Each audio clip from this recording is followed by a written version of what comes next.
Moses gives the Ten Commandments again. Imagine standing among thousands of people in the wilderness. You have traveled for years. You have watched an entire generation disappear. You have heard stories about Egypt, slavery, miracles, the Red Sea, and a mountain covered in fire. And now Moses stands before you. But this time, something is different. He isn't speaking to the generation that first heard God's covenant at Mount Sinai. He is speaking to their children, a new generation, a generation about to enter the land they have been waiting for. And before they go, Moses has something extremely important to say. Remember what God commanded you. Remember what happened at the mountain. Remember the covenant. Because entering the promised land would bring a new danger, not hunger, not the wilderness, not even the enemies waiting across the Jordan. The danger was forgetting.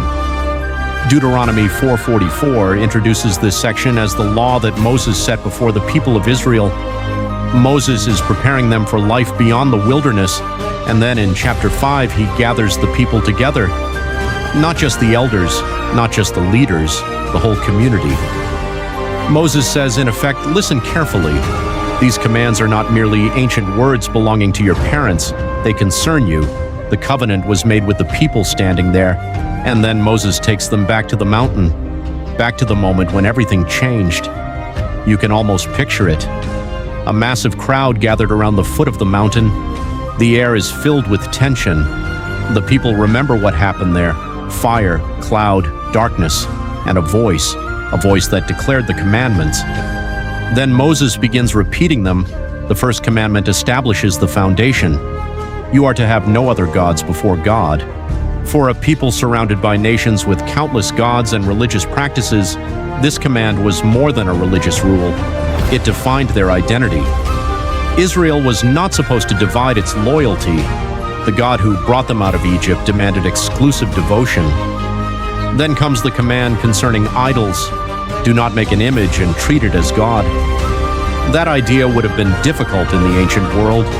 People could see statues, they could touch them, they could carry them into temples. They could build elaborate images representing their gods. But Israel was being taught something radically different. God could not simply be reduced to an object made by human hands. Then comes the command concerning God's name. Do not misuse it. The name of God was not something to throw around carelessly. It represented his character and authority. Then Moses reaches the Sabbath, 6 days of work. But the seventh day is different. It is set apart.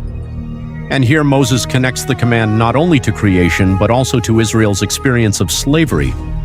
Remember what it was like to be a slave. A slave does not control his time. A slave does not decide when to stop working. But Israel was no longer supposed to live that way. Even servants and animals were to receive rest. The Sabbath becomes a reminder that life is not supposed to be nothing but endless labor. Then Moses moves from Israel's relationship with God to relationships within the community. Honor your father and your mother. Then comes the prohibition against murder, then adultery, then stealing, then false testimony. And finally, the command reaches into a place that nobody else can easily see. Your desires. Do not covet what belongs to someone else. That final command is different from the others. A person can hide a desire. Nobody may know what is happening inside your mind. You can avoid stealing while secretly wishing you had someone else's possessions. You can appear peaceful while being consumed by jealousy. The command reaches beyond outward behavior. It reaches into the heart. And that is one of the remarkable things about this moment.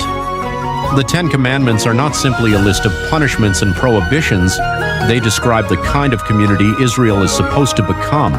A community devoted to God, a community where family matters, where human life has value, where marriage is protected, where property is respected, where truth matters, and where jealousy does not control the heart.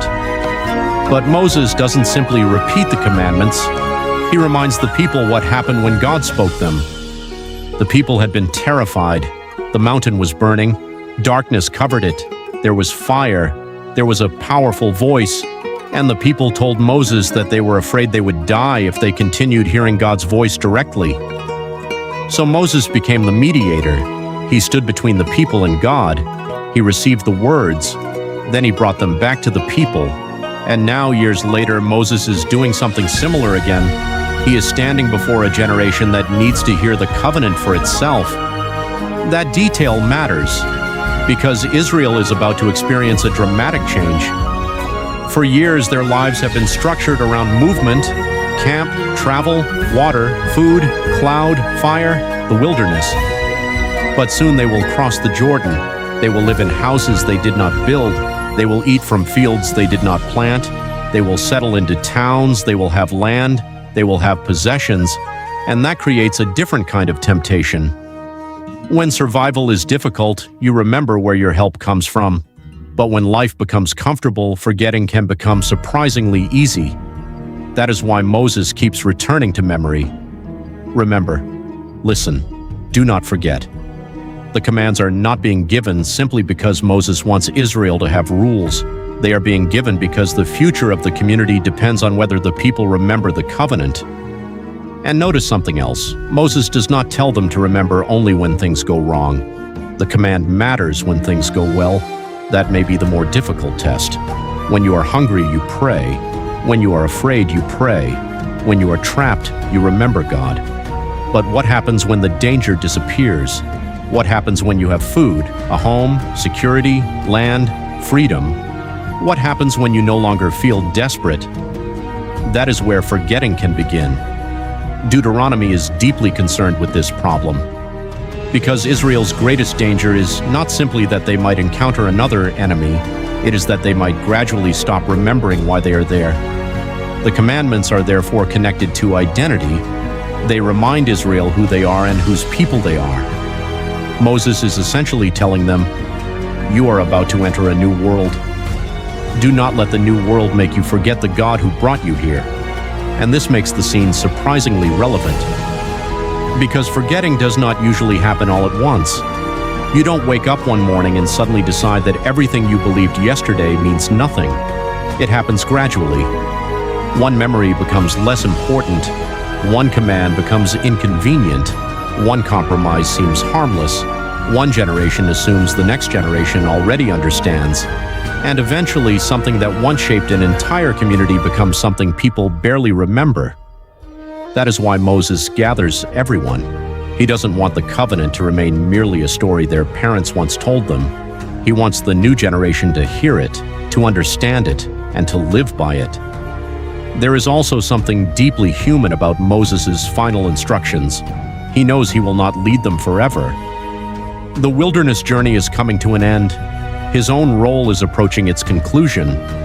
So his final task is not simply to tell Israel where to go. It is to make sure they remember how they are supposed to live when he is no longer standing in front of them. That changes the way you can hear the Ten Commandments. They are not merely words carved into stone. They are words being handed from one generation to another, a memory preserved, a covenant repeated, a warning against forgetting. And perhaps that is why this moment matters so much, because Israel is standing between two worlds. Behind them is Egypt. Behind them is the wilderness. Behind them is the generation that first heard these commandments. Ahead of them is the promised land, and Moses stands in the middle, looking backward. While preparing them to move forward, he tells them to obey God's commands carefully, not because the wilderness journey was the end, but because the next chapter of their story is beginning. The land will bring new opportunities, new dangers, new temptations, new responsibilities, and the people will have to decide what they will carry with them. They can carry memories, they can carry possessions, they can carry traditions, but most importantly, Moses wants them to carry the covenant, because a people can survive a wilderness and still lose their way. They can cross a river and still forget where they came from. They can become prosperous and still become spiritually poor. So Moses repeats the commandments, not because the words are new, but because the people are new. And sometimes the most important truths are the ones that have to be remembered again. The mountain is behind them. The wilderness is almost over. The promised land is ahead. And Moses gives them the same essential warning: do not forget. Because the greatest danger after surviving the wilderness may not be getting lost in it. It may be forgetting the God who brought you through it.